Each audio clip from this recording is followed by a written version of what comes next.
really divine timing.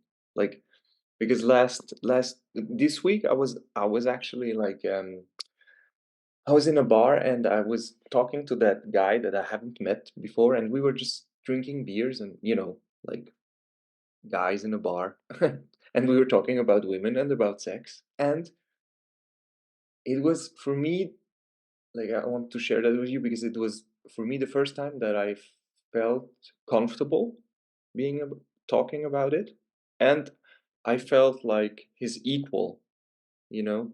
Nice. Yeah, that's So cool. yeah, it's really really cool. So I'm really like yeah, find like how can I put this like feeling good with myself and about my masculinity and my sexuality. So Hmm. yeah, so it's really really cool timing. That's really, really cool. Yeah. And Roman, that must feel so empowering to you, though, because for how many years have you been hiding from yourself? All my since 11. Yeah, right? That's a lot of Yeah. years. That's a lot of time. That's so cool, Shayla. there, this was the hat I was wearing when you answered the phone. Yes, I remember that. I remember so much. Mm. So, Yeah, and then that brings up another question, Roman. Like, how comfortable are you in the presence of other men? Are you comfortable with that? mhm, You feel uh, safe with that? Do you feel like you gotta hide something? How do you feel like that? I've I'm beginning to really feel safe. Yeah. It wasn't like it hasn't been the case for years. It was horrible. Like even being in a group of men, like Mm-hmm. was life threatening, and I felt really, really uncomfortable. And that's actually what I want to bring in the conversation. It's like, hey, whatever you're feeling is okay, Yes. and there's nothing wrong with that. And because we don't, I maybe I'm wrong, but I feel that you guys have more support in that way, in the sense, like, because the way I grew up in my teens, when I had like all this sexual trauma and everything, well, I didn't get to experience, and my friends were not really, the circle I was in was not really helpful at all, you know, and there Mm. was like awkwardness around it, and just pretending that everything's okay, and I just think men do that all the time, though. I think men, even when they're like, they hide behind all this masculine bravado and shit because they have to hide from other men. They have to yeah, hide from women. They're yeah, hiding from everybody. I feel like they're hiding from everybody, and it's all this front they have to put up. And I feel like that's got to be a huge burden yeah, about anything, but I just feel like that's such a huge burden for men to have to deal with all the time. It's like, why can't you have a thought or an emotion that is totally yours and just be comfortable with it, yeah, without always having to frame how you feel like you're supposed to be or something. right, yeah. Yeah. I've just always thought that was so sad. It's, you know, uh, And it puts so much weight on relationships, because yeah. that brotherly support that we need, we don't get it. We don't allow ourselves to have that. It's like, but so all the emotional support that we need, we're gonna go and search it mostly from our partners, but Mhm. and that's Yeah. not, that puts so much pressure on the relationship, and that's not uh, the woman's job, or she. Women will take that on, but I wonder though if there's like a whole layer of stuff that women can't possibly understand. Right. Yeah. because it's a male thing, you know? Yeah. It all comes down to hormones really and stuff. But but it's like I just think there's like a part of that psyche and a part of that conditioning that women don't get. And then, Mhm. like the women who all rely on each other, yeah, they do, and yeah, they don't, and then they all get catty and backstab each other anyway. So it's kind of some of it's real and a lot of it's not. Mm, so I just think that people in general are in kind of a sad state, but yeah. But especially men, I always feel like there's this burden that men have, and I just wish some men, I just wish I could grab them and shake them and give them a hug and say, "It's all right. It's all Yeah. right. It's all Right. right," you know? But that's so, yeah, that's so nicely put, and that's the support. That's exactly what I wished I had back then, Mhm. especially from from a man. It's like, hey, it's okay. Mm. It's okay. Mhm. Mhm. And yes, you're scared, and yes, there's all this trauma and stuff, but like that doesn't make you any less of a man, you know? That Right. doesn't Yeah. affect you in that way. Yeah.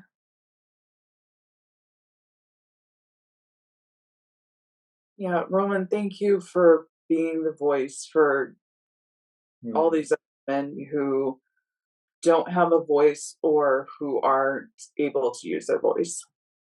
Yeah. Yeah. Yeah. Thanks. Yeah, you're gonna see. I mean, it's so powerful. It's gonna be so helpful for so many men, so many people.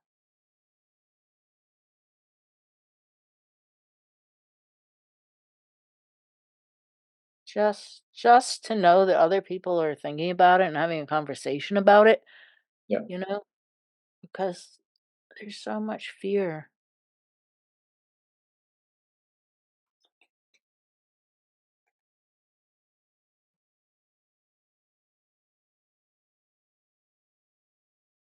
I don't know if you guys like, well, of course you do. Like if there's where there's judgment, like it freezes our nervous systems. You know, this Mm. fear of judgment. So energetically, like in society, we hold each other frozen, so to say. Oh, yeah, Mm. you're right.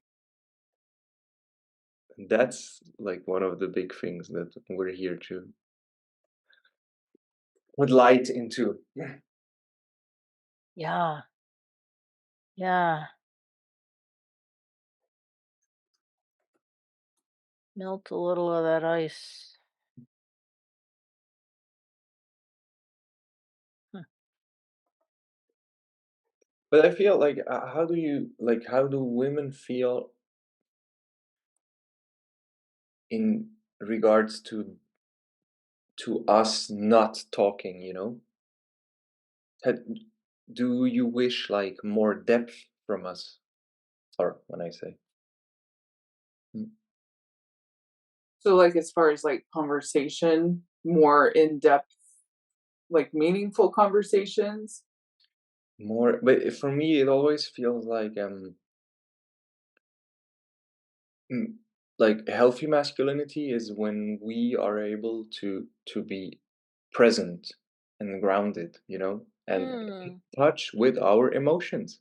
Mm, Yes, Yeah, men don't think that women want that, but women definitely want they that. do. It's the biggest turn on to women. Mm. Women want that because then they feel like they have somebody who they can actually relate with. mm. Yeah. And And if not we just with don't, somebody who's hiding behind all this stuff. Yeah. Yeah. And it's so freeing in a relationship. I mean, that's why I'm married to my husband. Because I can have those kind of conversations with him because he's not weird or judgmental or anything else, and he's not like the stereotypes. So, yeah. Yeah, absolutely. Um, yeah, because I was terrified to say anything to my husband about anything that happened to me as a kid, and I was 19 when I was dating him and eventually got engaged at 19. So, the very first time having to, even have a conversation with him, I was terrified. I thought he was gonna run away. I thought he was gonna leave me. All because of the shit that I was told about, hey, women have to carry the guilt and the shame and the blame and humiliation of any sexual things done to them. Right. And so here I am thinking, oh, well, fuck, this is going to make him bolt. Nope, didn't. And I'm like, oh, is this what a real man does? Oh, hey, wow, Right? holy fucking shit. You didn't leave. You didn't run away. Okay, Like, yeah. I'm crying. I'm hysterical telling you this, and you're still here. Okay. Mhm. Thank you. So, Yeah, so that Yeah. that's huge. so Yeah. there's a fear that like, if you, if you're opening up, that the the man will leave. Yeah, Yeah. Yeah. That's And actually, there's a fear in men's part, I think, that if they open up, they're just showing their weakness, and that's yeah. not the case. So, yeah, so we don't have to be afraid of each other. Mm. It's so radical. And we don't have to be afraid of expressing how we really, really feel. Hmm. yeah, That's the thing, like, at all. Mm. Even if it's awkward, like in the moment, like on the long term, it's only beneficial. Yes. Yes, yes, yes. and then also I would add, something that you might be able to help other men with is how do they deal with emotions as it comes up. So I will tell you, my husband doesn't cry very often, but when he does, he starts beating himself up. Why am I crying? Mm. I shouldn't be crying. And dude, you were What? taught that? That is not, no. So it's like I'm trying to help him, but this is like the message he got. No, but does that come from Mormonism, or is it I from think his? it, I think it's more his family, maybe society. That's a good question though. I wonder if Don't know. In this society, men do not cry. I mean, yeah, it's like they would rather be dead than cry, I think, a lot of times, you know? It's so sad. It's so sad. that's a good question though. I need to try to ask him more of like where that is coming Where'd from. that come from? Yeah. That's but that's like, that's so crazy. Like, let's say if you have a 5-year-old boy, like, and if he cries, like, are you gonna say to him, "Okay, now be a man, don't cry," you know? I think some people do say that to their kids. I mean, I can't imagine it. I mean, give the No, poor kid a hug and tell him you love him. But but I bet you by the time they're like 10 or 11, somebody's saying, "Be a man, don't cry," you know? yeah, like at Don't cry. some point it's Yeah. not allowed anymore, you know? Yeah. Yeah. But Yeah. I mean, you don't have like a baby girl and a baby boy, and you let the baby girl cry, and you say to the boy, "No, now you shut up." Yeah, slap him. Right. Slap him and tell him to shut up. Come on. I don't know. I wonder. Yeah, I wonder. Like, at what point do men get that message? Mm, Yeah. yeah, for me, it was I began to feel it like just before adolescence, like Mm, yeah. 11, 12, 13. Like Yeah. that's a Don't be a critical age where, sissy. Don't be girly. yeah, Don't be. Yeah. Yeah. Yeah. Yeah. Yeah. and you have to play football, and you have to like Mm, cars, and all the. mm-hmm. Yeah. That horrible. horrible transition time called, like, early adolescence. Oh god. What Right. a nightmare. What a nightmare, like, between, like, the age of, like, I can only remember for myself, like, between, like, the age of, like, 11 and 15 or something. It was just like, God, just, like, shoot me. Every Right. single day, I just hated it. Yeah, dreaded it. Oh, Mm. you feel so much judgment and so much, like, you don't wanna like, you're heading towards something that you don't want, you know? Yeah. Yeah, absolutely. Yeah.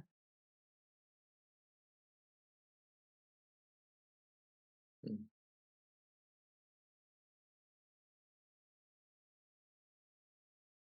Mm, But yeah, Roman, I know you had even mentioned that anger was not allowed in your family. It's like you got to keep it in. Was it all like in general? No one could express anger, or was it you? Like because you're male? Like in my family, like specifically, you or Yeah, in your in my family family. specifically. yeah. No, it was. I think it was more of both of my parents are afraid of anger. Oh, okay. That's But wasn't it fun when you could finally feel angry? it's so fun to be angry. Like, Yeah. Are you taught that you can trust yourself, Roman? when I was a kid, mm, no, Okay.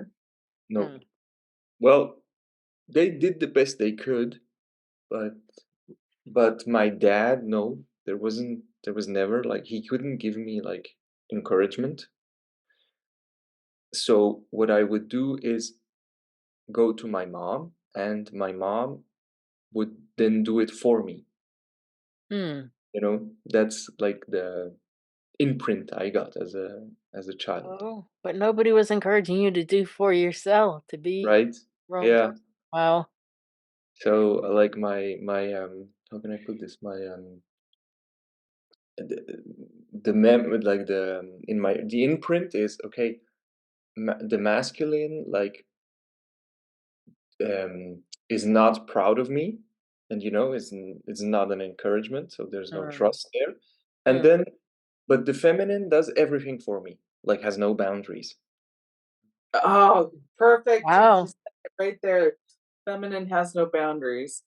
And the That is what masculine, yeah, I'm curious about your father. Like, why did he want to teach you not to do for yourself, not to trust because in he, yourself? you know, I'm having like it's so Did he interesting. not trust himself? No, he doesn't.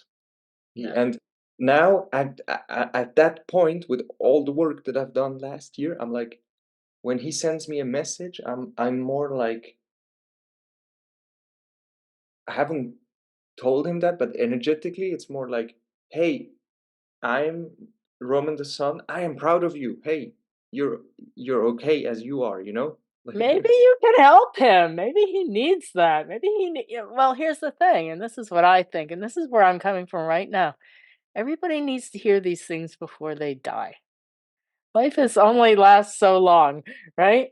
And I mean, I've got people around me who are all coming down with cancer, all dying. They're like 10 years, 15 years older than me. But but Mm, people only have this much time, and you only have a lifetime to get these things right. So you might as well start telling people exactly how you feel and how you feel about them. And sometimes it is an uncomfortable conversation. Sometimes it doesn't feel good. Sometimes you feel like it's not your place. Sometimes you feel this or that. But I'm having more and more of these conversations because I feel like this is why we're here and this is what is really important is that we all got to help to raise each other up and to uplift ourselves and to give ourselves that reassurance. mm. If your dad needs that, it's going to help you too. It's going to empower both of you because it's something that was missed when you were a child. And now it's time to heal that before it's too late. Thanks, Robin. Do it, try it anytime, just tell him he's okay. Tell him he's okay. You know that he did the best he could with what he had, with Yeah. what he could do. And that, you know, for the limitations that he did a good job and he's okay and he should feel good about it. And, however that plays out, or, that you had anger at him because he didn't do that and you felt like you were less of a man because of it. But guess what? It's okay, and you recognize it, and you can recognize it in him, and it's here to do, we're here to do that together. So, for each other. Yeah, I think that was the soul contract with my dad. Yeah. Yeah. To your How mom, maybe you give her a hug and say, she did a good job, but she didn't have to do uh, everything for you. I know. It's like, like yesterday, she and her husband, they came for the first time into my new apartment. Yeah. And as soon as like I love her, like she's awesome. It's like she came into my apartment and she said, "Okay, in your so you could resell this furniture and do this, and then um buy a new thing, and then do your apartment like that." And I was like, "Thanks, I could. Thank you. that's awesome, but breathe, and it's my apartment, and Yeah. Yeah, right? How interesting. no, but wow, Yeah, but you could also tell her that effect that, it's allowed you to become way too dependent on certain females who you yeah, didn't want to become dependent on, but you did, I mean, yeah, this is yeah. like, what did that energy do for you? You could give her that little hint, like, let me be my own person because I am. But Mm. I think that's interesting for the podcast. We could talk about that. I think that's a common, um, that's like the wounded feminine, like Yeah. when you give too much and you can say no. Right? Yeah, and you can't say no. You feel like you can't say no. You feel like you have to keep giving and giving and to everybody Mm. without It does. boundaries, without limits. There's where the boundaries come in. Yeah. Yeah. How is it for you, Shayla? Like for you, it was more the opposite. Like you couldn't trust the feminine. Well, it was. I mean, it was both. I couldn't trust anybody, Mm. I because the couldn't masculine is either. what was oppressing me and hurting me so much. And at the same time, it was also the feminine, if you could say that, because of the stuff that my mom did. Because she was the one that was doing most of the abuse, like most of the torment. Talking shit to other people. Um, spreading rumors and stuff like that to make her look better about having problem children. Yeah, and So she wasn't stopping what she knew either. yeah, and Yeah. so I didn't feel safe anywhere, and so it was just like I had an attitude of fuck off to everybody. And so, but for sure, it was like I refused to be anywhere near a man that was in any point of authority position, which I couldn't escape. They were everywhere. Um, I'm trying to think if there was ever a woman that I confided in, because keep I think I kept finding men to confide in because I knew that they were the only ones who had the power to actually do something to stop it, Mm. what was going on at home. And even then, like when I actually found good men that were trying to make a difference and trying to get stuff stopped at home, they were then taken out so that they can help me. So Right. it's like it is a very manipulative, calculated system to keep perpetrators and abusers where they are. So yeah, it's like yeah. So I don't think I really trusted anybody, nor do I still. There's so it's like if you earn my trust, like you're lucky. Yeah, no, I totally can understand. I can understand. I can relate to that in a lot of ways. How was it for you, Robin? Like, Well, my mother was not the most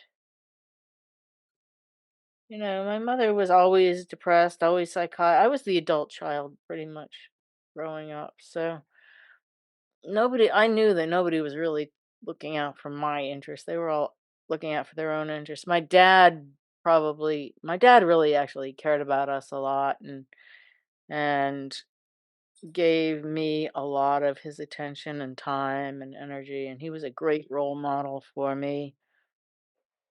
But my mom, well, she hated being a mother. She actually walked out on the family and went and did her own thing after a while. And she just, I think she resented it. I think that she was always either depressed or suicidal or something when I was growing up, and a lot of times she was hospitalized in some mental hospital or something. I mean, it wasn't really, or then she was like hanging out with her buddies in the communes and things. And either way, it wasn't a very supportive thing. I mean, I knew that she cared about us to the extent that she could, but she really didn't. She really was more into her own thing and her own life and trying to save her own life and trying to live out her reality. And everything was like something about trying to empower herself or something. But as far as being a mother, she just wasn't very good at it, shall we say. And she really didn't give a crap. And the whole family kind of suffered for that. I say. So I didn't trust certainly her and most other women I wouldn't have anything to do with. My dad was amazing. He was wonderful. But Robin, it's interesting you said that your mom didn't want kids because yeah. It's like what happens when women have kids and they don't want them? yeah, right? Look at They my have mom too. postpartum depression and they Yeah. they are miserable for a long, long time. Hmm. Well, Yeah. and then I remember so I had a question. I had asked my mom at one point, like, "Well, how many kids would you want?" And she said, "Well, as many as the Lord um would give me, whatever." Okay. Well, then I find out later that she didn't even want kids. So Mm, we're playing a game like it's a mother-daughter game, like at church or stuff, and you're being so the moms are being asked questions about their daughters that they have to try to get right, and same like the daughters have to answer the questions about moms. So when the question came up, how many kids, did she want? I put none. And I didn't realize at the time she got so mad because it made her look bad. Because in that community, you had better fucking want children. Because if you don't, there's something wrong with you. And why are you in this religion? There's mm, something wrong with you. You should want to be a mother. You should want to be able to have kids and da da da da da. And so I yeah. realized that she was having to put on a facade, and I was like, wait, what? Not realizing like, "Oh, shit, I just got her in trouble by saying something that she didn't want other people to know." Yeah, yeah, yeah. Women think they're supposed to want that. And if they don't, why should they judge themselves or anybody else? Why should they have to feel that way, Like religion. That's crazy. Social conditioning, that's crazy? It's Hmm. like, why can't Yeah. people be what they want to be? Yeah. So much harm. Roman, did your mom, like, ever express, like, any unhappiness or anything about wanting kids or not? Oh yeah, like she wanted my parents really wanted kids. Yeah, for sure. Hmm. Yeah, no, so my sister and I, like she's 2 years younger than me, and we were really wanted, That's right? great.